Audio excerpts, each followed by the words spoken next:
ಪಾಸ್ಕ ಕಾಲದ 7ನೆಯ ಸೋಮವಾರ. ಮೊದಲನೆಯ ವಾಚನ. ಪ್ರೇಷಿತರ ಕಾರ್ಯಕಲಾಪಗಳಿಂದ ವಾಚನ. ಅಪೊಲೋಸನು ಕೊರಿಂಥದಲ್ಲಿದ್ದಾಗ ಪೌಲನು ಮೇಲ್ನಾಡಿನ ಪ್ರಾಂತ್ಯದ ಮಾರ್ಗವಾಗಿ ಎಫೆಸಕ್ಕೆ ಬಂದನು. ಅಲ್ಲಿ ಕೆಲವು ಮಂದಿ ಶಿಷ್ಯರನ್ನು ಕಂಡು, ನೀವು ವಿಶ್ವಾಸಿದಾಗ ಪವಿತ್ರಾತ್ಮವರನ್ನು ಪಡೆದಿರೋ ಎಂದು ಕೇಳಿದನು. ಅದಕ್ಕೆ ಅವರು, ಪವಿತ್ರಾತ್ಮ ಎಂಬುವರು ಇದ್ದಾರೆಂದು ನಾವು ಕೇಳಿಯೇ ಇಲ್ಲ ಎಂದು ಉತ್ತರಿಸಿದರು. ಹಾಗಾದ್ರೆ ನೀವು ಯಾವ ಸ್ನಾನ ದೀಕ್ಷೆಯನ್ನು ಪಡೆದಿರಿ ಎಂದು ಪೌಲನು ಕೇಳಲು, ನಾವು ಯೋಹಾನನ ಸ್ನಾನ ದೀಕ್ಷೆ ಪಡೆದೆವು ಎಂದರು. ಆಗ ಪೌಲನು, ಯಾರು ತಮ್ಮ ಪಾಪದಿಂದ ವಿಮುಖರಾಗಿ ದೇವರಿಗೆ ಅಭಿಮುಖರಾಗುತ್ತಿದ್ದೀರೋ ಅಂಥವರಿಗೆ ಯೋಹಾನನು ಸ್ನಾನ ದೀಕ್ಷೆ ಕೊಡುತ್ತಿದ್ದನು. ಆದರೆ ಆ ಯೋಹಾನನೇ ನನ್ನ ಬಳಿಕ ಬರುವಾತನಲ್ಲಿ ವಿಶ್ವಾಸವಿಡಿ, ಅವರೇ ಯೇಸು ಎಂದು ಇಸ್ರಾಯೇಲರಿಗೆ ಬೋಧಿಸಿದ್ದನು ಎಂದನು. ಇದನ್ನು ಕೇಳಿದಾಗ ಅವರು, ಪ್ರಭು ಯೇಸುವಿನ ನಾಮದಲ್ಲಿ ದೀಕ್ಷಾ ಸ್ನಾನವನ್ನು ಪಡೆದವರು. ಪೌಲನು ಅವರ ಮೇಲೆ ಹಸ್ತ ನಿಕ್ಷೇಪ ಮಾಡಲು ಪವಿತ್ರಾತ್ಮ ಅವರ ಮೇಲೆ ಬಂದರು. ಆಗ ಅವರೆಲ್ಲರೂ ನಾನಾ ಭಾಷೆಗಳನ್ನು ಮಾತನಾಡುತ್ತಾ ಪ್ರವಾದಿಸಿದರು. ಇವರು ಸುಮಾರು 12 ಮಂದಿ ಇದ್ದಿರಬಹುದು. ಅನಂತರ 3 ತಿಂಗಳ ಕಾಲ ಪೌಲನು ಪ್ರಾರ್ಥನಾ ಮಂದಿರಕ್ಕೆ ಹೋಗಿ ಧೈರ್ಯದಿಂದ ಮಾತನಾಡಿದನು. ದೇವರ ಸಾಮ್ರಾಜ್ಯದ ಬಗ್ಗೆ ಅಲ್ಲಿದ್ದವರೊಡನೆ ಚರ್ಚಿಸುತ್ತಾ ಅವರನ್ನು ವಿಶ್ವಾಸಿಗಳನ್ನಾಗಿಸಲು ಪ್ರಯತ್ನಿಸಿದನು. ಪ್ರಭುವಿನ ವಾಕ್ಯ. ದೇವರಿಗೆ ಕೃತಜ್ಞತೆ ಸಲ್ಲಲಿ. ಕೀರ್ತನೆ ಶ್ಲೋಕ. ಭೂರಾಜ್ಯಗಳೇ ಸ್ತುತಿಸಿರಿ ದೇವರನ್ನು, ಆತನ ವಿರೋಧಿಗಳನ್ನು ಓದಿಬಿಡು ದೇವ. ತೇಲಿ ಹೋಗಲಿ ಹೊಗೆಯಂತೆ, ಕರಗಿ ಹೋಗಲಿ ನಿನ್ನೆದುರಿಗೆ ಅಗ್ನಿ ಮುಟ್ಟಿದ ಮೇಣದಂತೆ. ಶ್ಲೋಕ. ಭೂರಾಜ್ಯಗಳೇ ಸ್ತುತಿಸಿರಿ ದೇವರನ್ನು, ಸ್ವಜನರಾದರೂ ಸಂತೋಷಿಸಲಿ, ದೇವರ ಮುಂದೆ ಆನಂದಿಸಲಿ, ಅತುಳ ಹರ್ಷಾನಂದಗೊಳ್ಳಲಿ. ಶ್ಲೋಕ. ಭೂರಾಜ್ಯಗಳೇ ಸ್ತುತಿಸಿರಿ ದೇವರನ್ನು, ಗಾಯನ ಮಾಡಿರಿ ದೇವರಿಗೆ, ಕೊಂಡಾಡಿರಿ ಆತನ ನಾಮವನ್ನು. ಮೇಘರೂಢನಾಗಿ ಬರುವವನಿಗೆ ಸಿದ್ಧ ಮಾಡಿರಿ ರಾಜಮಾರ್ಗವನ್ನು. ಶ್ಲೋಕ. ಭೂರಾಜ್ಯಗಳೇ ಸ್ತುತಿಸಿರಿ ದೇವರನ್ನು, ದಿವ್ಯಧಾಮದಲ್ಲಿ ಆ ದೇವ. ತಬ್ಬಲಿಗೆ ತಂದೆ, ವಿಧವೆಗಾಶ್ರಯ. ನೀಡುವನು ಮಡದಿ ಮಕ್ಕಳನ್ನು ಒಂಟಿಗನಿಗೆ, ಬಿಡುಗಡೆಯ ಭಾಗ್ಯವನ್ನು ನೊಂದ ಬಂದಿಗಳಿಗೆ. ಶ್ಲೋಕ. ಭೂರಾಜ್ಯಗಳೇ ಸ್ತುತಿಸಿರಿ ದೇವರನ್ನು.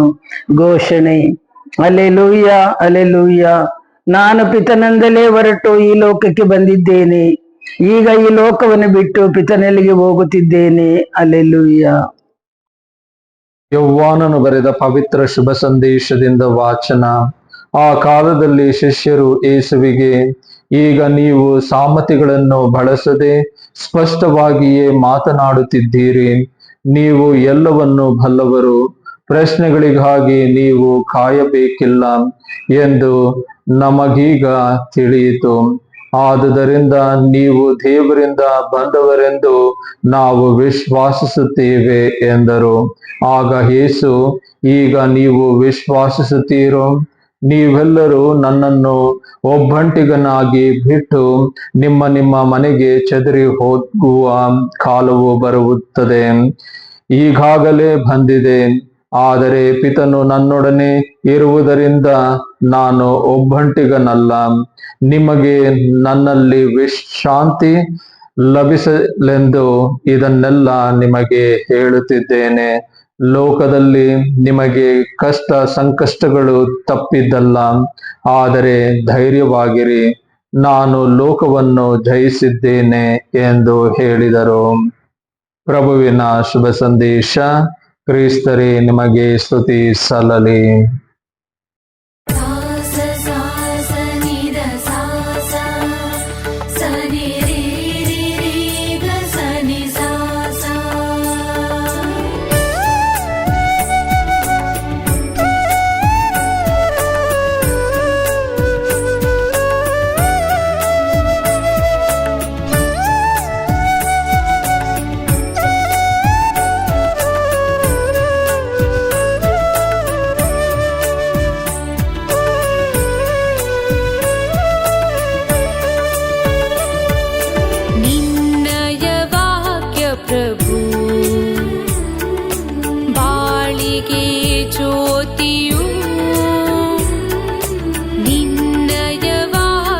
प्रभु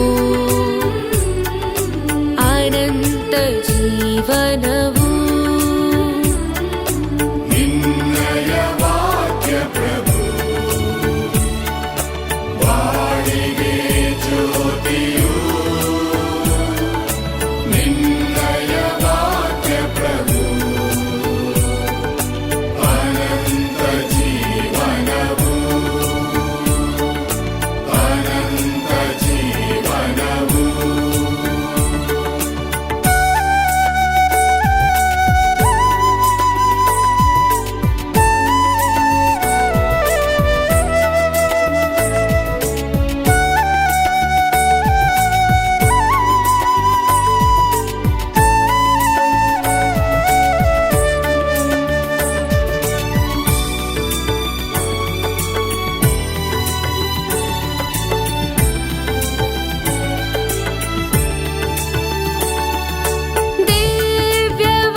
ಚೋದಿಸುವೆ.